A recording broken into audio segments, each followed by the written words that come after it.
Dans le Calvados, en Normandie, quartier où tout était réuni pour les gars comme moi, agitateurs, sombres dans la délinquance. Il n'y a rien à la maison, il y a le père au chômage, la mère aussi, voilà, on a vraiment rien. Alors c'est pas une excuse, hein, il y en a d'autres qui ont vécu rien, mais nous tout était réuni, on avait l'environnement, les grands qui nous montraient, quand on les voyait comment ils étaient habillés, ils montraient le chemin, la grande surface. Je me faufilais, quoi. J'ai toujours aimé la filouterie, d'abord pour manger.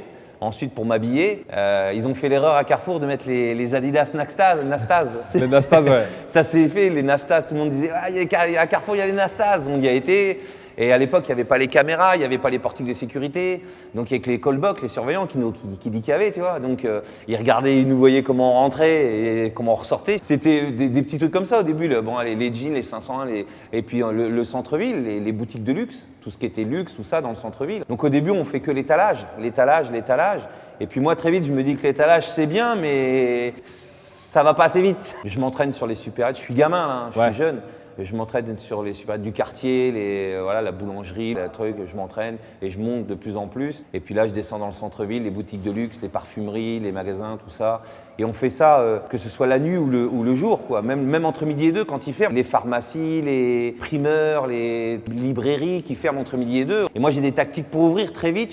Je me spécialise dans l'ouverture des... J'ai une anecdote.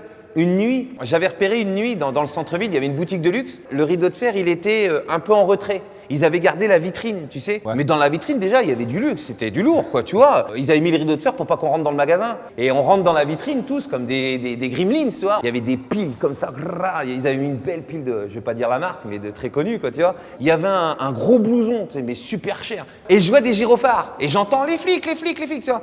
Et moi, je reste dans la vitrine. Mais mes potes, ils sortent, ils partent en courant, tu vois. Les Schmitt, ils arrivent à fond, ils voient tous mes potes. Ils étaient 4 ou 5, mes potes. Ils se barrent. Donc, ils suivent, ils pensent que tout le monde part. Les Schmitt, ils viennent de la vitrine, ils éclairent la vitrine comme ça. Mais ça a duré quelques secondes, hein. Ça a fait ça, hop. Et donc, hop, et ils ont coursé mes potes. Je suis parti.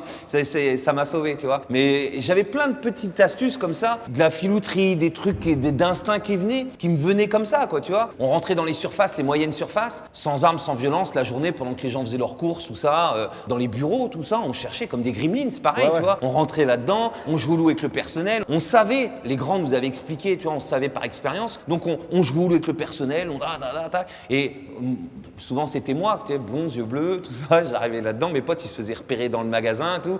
Pendant que mes potes se faisaient repérer dans le rayon paquet de gâteaux, bonbons et tout ça, bah moi j'étais au Cofio, quoi, tu vois. Et donc on faisait ça, c'était notre vie, quoi, tu vois, on grandissait là-dedans, on grandissait dedans. Donc on s'est expérimenté, je me suis spécialisé dans la neutralisation des systèmes d'alarme, plus dans l'ouverture. Maintenant même un rideau de fer, je savais l'ouvrir, je m'arrêtais pas au rideau de fer, maintenant je rentrais dans le magasin, tu vois. Les boutiques de luxe au début, beaucoup les boutiques de luxe, on en a vidé, hein, des magasins de sport, tout, c'était de toutes sortes, hein. Alors en premier, c'est un mec, on était dans le quartier, il venait comme ça, il venait souvent, il avait peut-être un plan dans l'immeuble où on était. Tu sais. Il était super bien habillé, le mec, toujours en costume, tout, comme un commercial, tu vois. Et il passait dans l'entrée et tout, et puis à un moment on le stoppe, on se dit c'est pas un Schmitt qui fait une planque là-dedans, quoi, tu vois. Et il dit ah non les gars, je suis pas policier, moi je suis poseur d'alarme.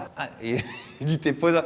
Et moi j'ai toujours dit ce que l'être humain a fait, l'être humain peut le défaire. Dans un squat, il m'a donné des cours, tout ça, Après plus tard en prison, je suis tombé sur un mec qui était aussi dans ce domaine, qui m'a aussi appris de mieux en mieux. Mais après il a fallu se mettre sur les alarmes par détection, où là ça sonne à la SPGO ou aux flics. Là c'est les plus durs, c'est les plus difficiles. Il y a des fils et tout, là ça devient beaucoup plus ingénieux. Tu sais. Et là cette première alarme dure, un truc de malade, c'était sur une banque. Mes potes ils me disent mais ça va être une alarme super dure. Et là on a senti qu'on montait en grade, quoi, vraiment.